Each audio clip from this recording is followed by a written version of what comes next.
Everyone loves the Lian Li o11 Dynamic. In fact, other case manufacturers are starting to make, their homages? Companies like Fantex, Height, Antec, and then now we have NZXT with the brand new H9, of which I have both versions right here. Now I'm gonna start with this. This is a stunning case.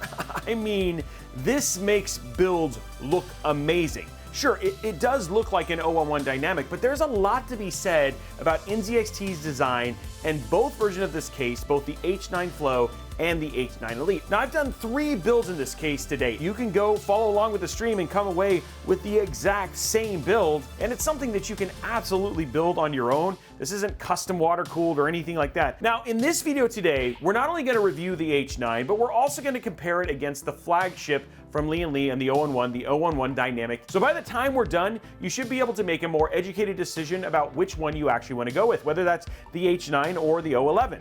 But spoiler alert, let me just say, both of them are going to be absolutely fine. So let's start and cover the NZXT H9. You either got the H9 Elite with like all glass and even glass at the top, or you got the H9 Flow, which has tempered glass, more like the traditional o11 Dynamic, and then it has an airflow top bit. If you get the Elite, you get 3 of the new F120 dual RGB fans, and you get 1 rear F120Q fan for the exhaust. Now, if you go with the Flow, you get the F120Q non-RGB versions in the side, and then you get another F120Q in the back. The H9 Elite also comes with an RGB hub and a bunch of splitter cables. Now, with all the RGB and the tempered glass and that floating radiator mount, it actually comes with a hefty price difference, with the H9 Flow being $159.99 and the Elite coming in at $239.99, which is, okay, well, you're gonna turn back on. There we go. That's $50 more than the Lian Li o11 Dynamic, though the o11 Dynamic has no fans and no hub or anything like that that comes with it. So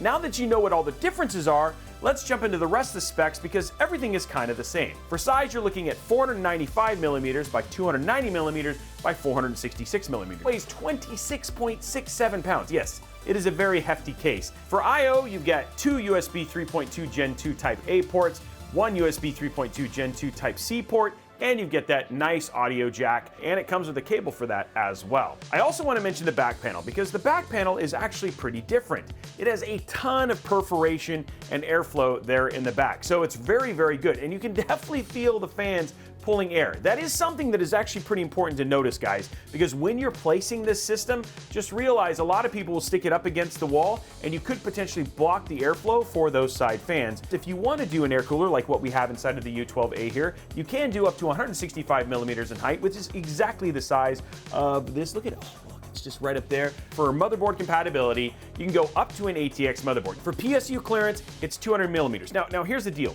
The PSU is actually in the center of the case. For length and stuff, just know 200 millimeters, which means if you're sticking super chunky PSUs in here, just something to be aware of. Sticking to the back, cable management is a lot like the o11 Dynamic. It's kind of a stacking system for your cable management. I'm just gonna pop it up here. In other words, you're kind of stacking all of your cables up top, which is actually kind of cool. And they've done a really good job back here. You have a ton of room for all sorts of cables and tons of Velcro and all that sort of stuff. It is actually, with the 3 different builds, it's very easy to find a great way to clean up and make this look very, very nice. And again, the whole secret here is just when the shroud is closed to have everything look clean. As you can see here, we also use this for doing things like doing your Lian Li fan control. The one thing that is nice on this versus the o11 is that in the o11, this whole thing just removes completely, but the fact that this actually swings makes it a lot easier for you to manage and know how your cables are gonna run. If you're gonna run like drives or whatever it was, which you can use this for very easily, and then you can just close it up. This thing can do,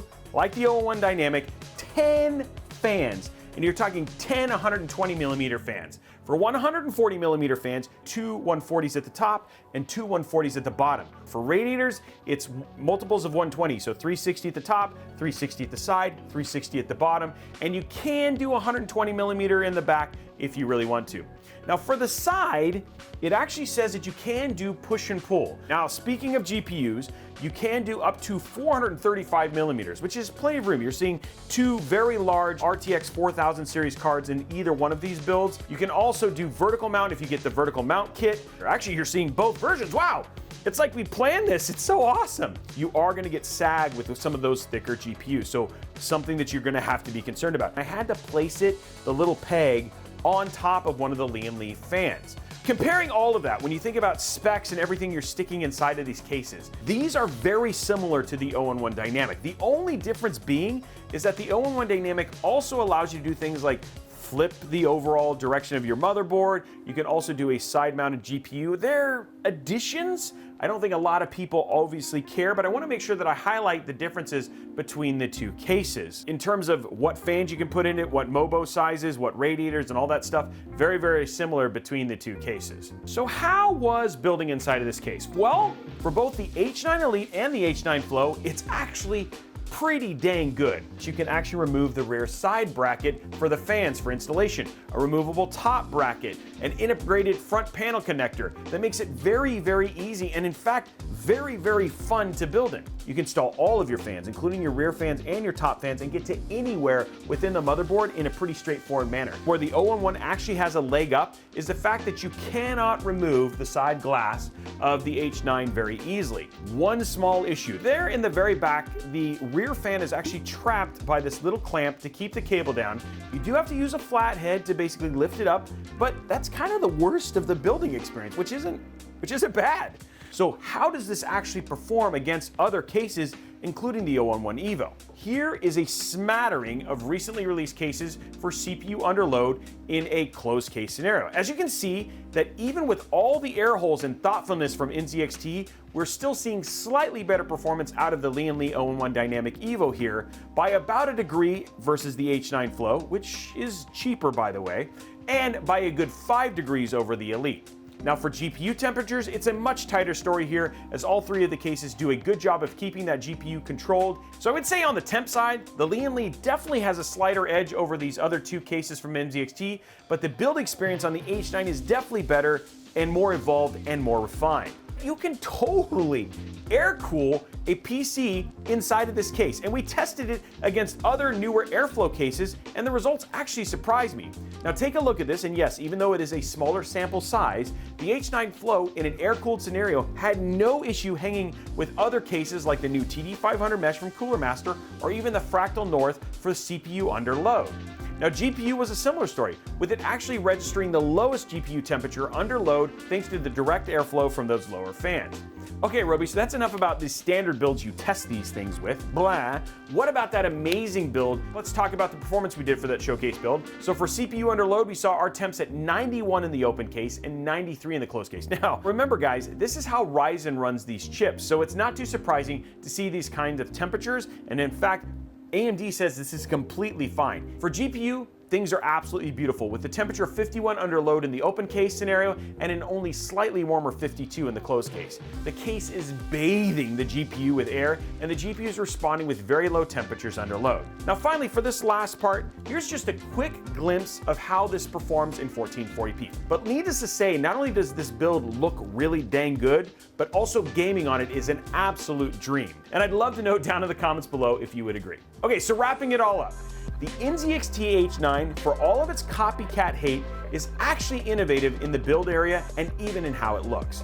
Dual chamber is here to stay, and clean lines and a roomier build area are a welcome gift from Team Purple. When it comes to cooling and performance, the flagship o11 does have a slight edge and even a few more features in terms of build and flexibility that the H9 is lacking, but with a slightly more dated build experience. The real winner though in this case is you, because if you go either way, you really can't go wrong building a showcase build that folks will absolutely drool over and will be the envy of any one of your friends. Now it's not about what I think, it's about what you think.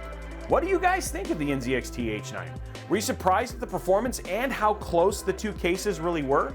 And if you would choose a case, would it be the o11 or would it be the H9? Which one is going to be the case that you are going to build in next? I'd love to know all that and more down in the comments below. Now, while you're down there, make sure you slap that subscribe button, whip that like button, and ring that notification bell so you get a notification each and every time we post a new video right here on Robeytech. Also, remember all of those live streams that I was talking about, whether we build stuff like this or we build ones like the black one, you should absolutely check out our Robeytech Live channel over at youtube.com/RobeytechLive. If you have questions, you want to talk about builds, etc., head over to our Discord channel, discord.gg/Robeytech. It's an amazing community filled with tech and PC enthusiasts that love to talk about these very same things and love to get your feedback on these videos as well. And you know what? You might actually make a friend.